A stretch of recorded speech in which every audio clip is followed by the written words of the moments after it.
तमाम पाबंदियों, अमेरिकी दबाव और यूएन की निगरानी के बीच ईरान परमाणु हथियार बनाने के बेहद करीब पहुंच गया है। संयुक्त राष्ट्र की परमाणु निगरानी संस्था अंतर्राष्ट्रीय परमाणु ऊर्जा एजेंसी यानी IAEA ने एक गोपनीय रिपोर्ट में दावा किया है कि ईरान ने मिलिट्री ग्रेड यानी 60% तक शुद्ध यूरेनियम का स्टॉक काफी बढ़ा दिया है। ये यूरेनियम परमाणु हथियार बनाने के बेहद करीब माना जाता है। IAEA ने ईरान से सहयोग बढ़ाने और अपनी नीति में बदलाव करने की अपील की है।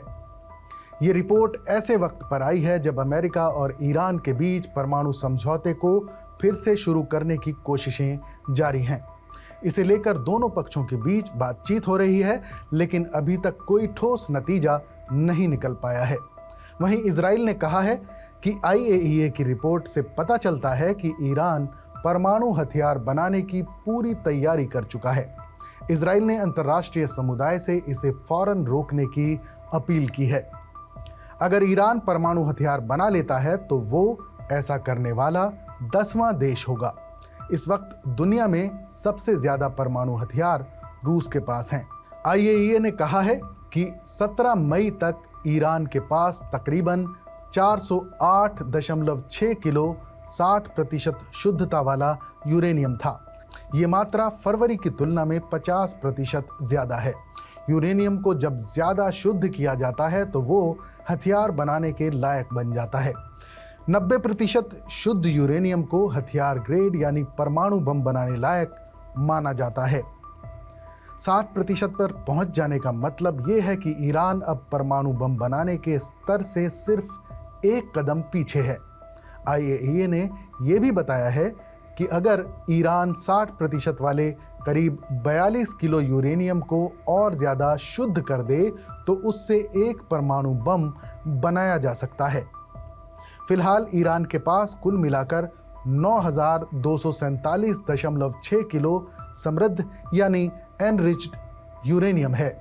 हालांकि ईरान का कहना है कि उसका परमाणु कार्यक्रम बम बनाने के लिए नहीं बल्कि शांतिपूर्ण मकसद जैसे बिजली बनाने या मेडिकल जरूरतों के लिए है। ईरान के विदेश मंत्रालय और परमाणु ऊर्जा संगठन ने इस रिपोर्ट को गलत बताया है। उन्होंने कहा है कि ये रिपोर्ट गैर भरोसेमंद सूत्रों पर आधारित है और इसे राजनीतिक दबाव में तैयार किया गया है। ईरान ने यह भी कहा कि उसका परमाणु कार्यक्रम इस्लामिक उसूलों और अंतर्राष्ट्रीय कानून के तहत शांतिपूर्ण है। उसने अपने सर्वोच्च नेता खामनेई के उस फतवे का जिक्र किया जिसमें परमाणु हथियारों को इस्लाम के खिलाफ बताया गया है। ईरान ने यह आरोप भी लगाया है कि 2018 में जब अमेरिका परमाणु समझौते से बाहर हुआ तब IAEA खामोश रहा था। हाल ही में ओमान के विदेश मंत्री तेहरान पहुंचे और उन्होंने एक नया अमेरिकी प्रस्ताव ईरानी विदेश मंत्री को सौंपा। ये प्रस्ताव परमाणु कार्यक्रम सीमित करने और अमेरिकी प्रतिबंधों में राहत से जुड़ा है।